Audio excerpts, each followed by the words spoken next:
há nenhuma ação fascista ou ditatorial do presidente. E, em contraposição, esses movimentos que estão se articulando hoje, que falam em nome da democracia, de homens de camisa preta. Aliás, camisa preta era um símbolo fascista, com o punho em riste, jogando paus e pedras na polícia, erguendo barricadas, ou queimando a bandeira brasileira, agredindo, depredando instituições, ou mesmo agredindo pessoas. Isso é a essência de um movimento fascista que se coloca como antifascista. Então, os antifas hoje são essencialmente aquilo que eles dizem combater, que é o fascismo. Senador Randolph, o senhor quer comentar alguma coisa da fala do Adrilho? O senhor concorda, discorda? Como é que é? Olha só, eu acho um eufemismo dizer que a postura do presidente Bolsonaro é um fascismo relativizado. Não, eu não falei isso também. Nem isso eu falei.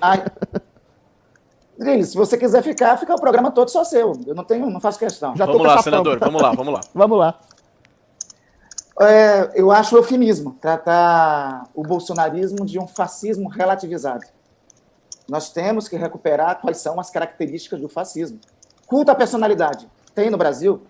Eu acho que tem. Junto com isso, nacionalismo exacerbado, buscando justificar razões autoritárias. Temos. Desrespeito às pilastras do Estado liberal, do Estado democrático de direito, que tem origem no liberalismo. Temos. Ora, manifestações anti-Congresso, anti-Supremo Tribunal Federal. Basta, com palavrão no contexto, direcionado ao Supremo Tribunal Federal, dizer que não vai cumprir decisão judicial. O que é isso? Além dessas características, ataque à imprensa, ataque aos meios de comunicação, todos. Nós temos aqui colegas jornalistas. Zé Maria, meu querido Zé Maria, trabalha em Brasília. Zé, quantos colegas seus já não foram agredidos pelo presidente Bolsonaro ou não foram ofendidos? O que falar de Patrícia Campos Melo, Vera Magalhães, o que falar de Mônica Bergamo, para não irmos longe, uma colega de vocês daqui da Jovem Pan, que vocês devem ter profundo respeito a ela, Thaís Oyama. Além disso, ataque a minorias. O que nós temos no governo Bolsonaro é eleger um inimigo e dizer que os males de todos os problemas, o responsável por todos os males é esse inimigo. Foi assim com os judeus, era assim com os comunistas, tanto por parte do movimento fascista quanto do movimento nazista. É isso. Ok, senador. Senador, só um minuto, Adrilho, eu vou ter que passar a palavra. Qualquer ideologia totalitária deve ser refutada. Senador, me permita só agora colocar na nossa conversa aqui, no nosso debate, o Zé Maria, que o senhor mesmo citou, fazer uma pergunta para o Zé. Zé, como é que o presidente Bolsonaro está avaliando essas possíveis manifestações? E se você quiser fazer uma pergunta ao senador Randolph também, fica à vontade, Zé. Pois é, olha, eu estou sentindo falta aqui dessa convivência, do olho no olho, das entrevistas lá, do quebra-queixo do Salão Azul do Senado Federal. Senador, enquanto eu falava aí das características do fascismo, eu compreendi direitinho aí, me lembrei do governo Lula, que é aquele nacionalismo exacerbado, do eu contra eles, né, de agressão também à imprensa, tentativa de aumentar poderes, e houve, inclusive, o senhor sabe, uma tentativa de aprovar uma emenda para possibilitar a reeleição, mais uma vez. Então, são características muito fortes do governo Lula, inclusive uma tentativa de fazer o controle social da mídia. Então, são várias características. Eu estranho no momento, Paulo, é o seguinte: há uma apropriação de frases, há uma apropriação de nomes e para uma verdade absoluta. Isso me lembra muito o Gabriel Garcia Marques, quando o Buendia disse, diante de um trabalho dos conservadores em recolher armas em Macondo, e ele disse: se algum dia na vida eu tiver que ser alguma coisa na política, eu vou ser liberal. Porque ele não gostou dos conservadores recolhendo, inclusive, facas de cozinha, deixando todo mundo sem trabalhar em casa para fazer comida. Então, é a apropriação de um símbolo, ou seja, pela democracia. Olha, quem não é isso? Todo mundo é pela democracia. Contra o fascismo. Quem não é contra o fascismo? Então, há uma apropriação e sem indicar realmente onde está. É evidente que o senhor não é favorável ao fascismo, eu não sou, o governo Bolsonaro não é, o governo Lula também não é favorável. Só um minuto, senador, só um minuto, eu já passo a palavra para o senhor. Vamos lá, Zé. Então, assim, ninguém é favorável ao fascismo, ninguém é contra a democracia, mas existem movimentos que dão a impressão de que quem não entra nesse movimento é contra. Eu queria exatamente deixar para o senhor comentar esta apropriação que eu considero indevida desses símbolos e dessas palavras, né? Ok, vamos lá, senador, vou pedir para o senhor ser bem breve, por favor. Zé, nem ao fascismo, nem ao bolsonarismo, muito bem ao lulismo. Eu não considero que salvadores da pátria melhorarão a nação, seja qual for. Agora, vamos fazer a separação. Eu quero chamar você como meu testemunho. Você me acompanhou em Brasília quando lá cheguei, quando fui eleito a primeira vez em 2010. Fui oposição ao governo petista naquele momento.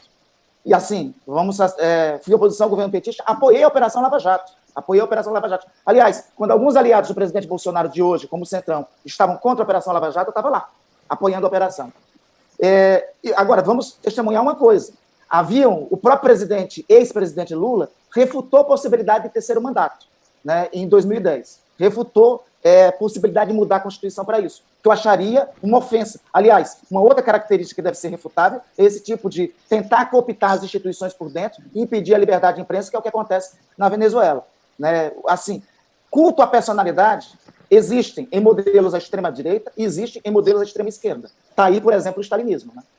Ok. Adriles, em 20 segundos. Claro, não, 10 segundos. É só uma manifestação simples. A crítica ao Supremo, a crítica ao Legislativo, ou mesmo a crítica à própria imprensa, ao contrário do que o senhor diz, eu acho que é sinal de uma maturidade democrática. Em nenhum momento o governo Bolsonaro quis derrubar o Supremo, ou derrubar o Legislativo, ou mesmo cercear os poderes da imprensa. Essa crítica a essas vozes que sempre foram hegemônicas no Brasil, e sempre houve crítica ao Executivo, mas nunca houve uma crítica ao Supremo Tribunal Federal, a voz da imprensa e a voz do Legislativo é o sinal de uma maturidade, de uma cidadania mais aprimorada do povo brasileiro, que enxerga nesses poderes aquilo que eles são. Poderes que podem e devem ser criticados. O senador, deixa eu só te fazer uma pergunta. Das ações de dentro do Congresso. Deixa eu só, emendando no que você está dizendo, uma dúvida que eu tenho, acho que muita gente que está nos assistindo também tem essa dúvida. A Rede, o seu partido, desistiu da ação que estava promovendo contra o inquérito das fake news. O que aconteceu, senador? Na verdade, formalmente, a desistência não pode ocorrer porque não cabe desistência de ação de descumprimento de preceito fundamental. Tanto é que o julgamento existirá. Nós continuaremos a ter julgamento. Vamos situar, Paulo, duas coisas em relação a esse julgamento, a essa situação. Por que a Rede moveu a DPF? Porque a origem foi um ato de censura, que é por nós condenável, que foi a censura à revista Antagonista e à revista Cruzoé. Hoje, por que pensamos diferente? Porque o único mecanismo a combater está sendo essa investigação contra a qual o presidente da República está se levantando, um único mecanismo para combater o que eu considero que é um dos crimes contra a democracia, que é o esquema de fake news, que já matou gente no meio dessa pandemia, espalhando mentiras no meio dessa pandemia. Okay. Então, o instrumento de combate, no meu entender, é esse. Hoje, o único que temos com eficiência é este inquérito. Ok, eu vou, Vini, vou pedir só um pouquinho a sua paciência, só preciso passar a palavra para o Adriles, para o Zé, e em seguida eu passo para você. Vamos lá, Adriles. Senador, é interessante o senhor citar a fala do Bolsonaro, em que ele, no vídeo, né, que foi de maneira absurda, divulgado, que não tinha nada a ver com o inquérito da interferência possível na Polícia Federal, em que ele diz, em que ele brada aos palavrões e berros, realmente, uma defesa incondicional da liberdade do cidadão contra a opressão do Estado. O senhor deve bem saber que todas as ditaduras desarmaram os cidadãos, né? O que ele falava ali realmente era um brado contra a opressão e tirania de governantes que estavam inibindo a ação de ir e vir de cidadão, a liberdade de expressão, estavam arrastando as pessoas,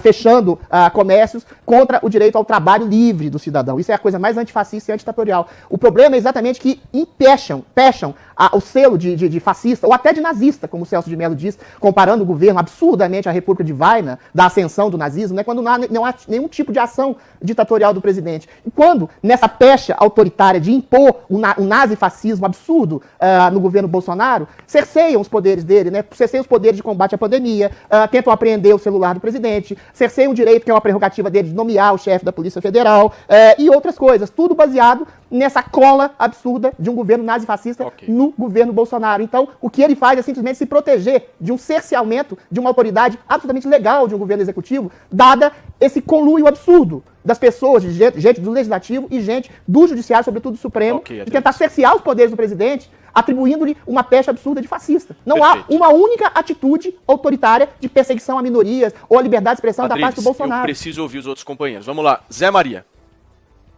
É interessante que essa história da formação do governo, o senador, você sabe como funciona, um deputado do Rio Grande do Sul chegou aqui em Brasília para montar o gabinete, ele fez uma seleção e achou um currículo bom de um anão. Então ele contratou o anão, sem preconceito e tal.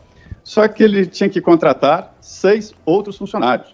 E aí ele não conhecia ninguém em Brasília, gostou do primeiro, né, o anão. Aí ele disse o seguinte, eu gostaria que você escolhesse os outros funcionários do gabinete e foi para o Rio Grande do Sul. Quando ele voltou na semana seguinte, o anão contratou outros 6 anões, ele só conhecia anões.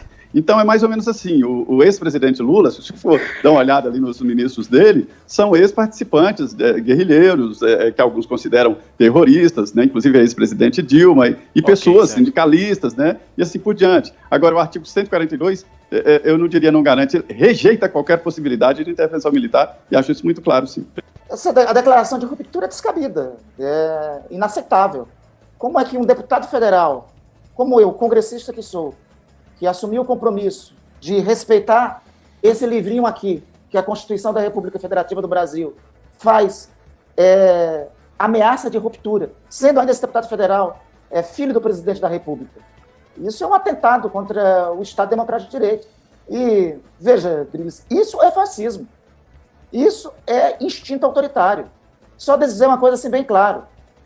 Não é verdade, do ponto de vista histórico, que o princípio, a característica de governos é desarmar a população. Não. Ditaduras. O regime nazista armou as SS, armou uma milícia. Mas isso não é o cidadão, o fascismo armou uma organização miliciana. Mas isso é exército. Essas organizações...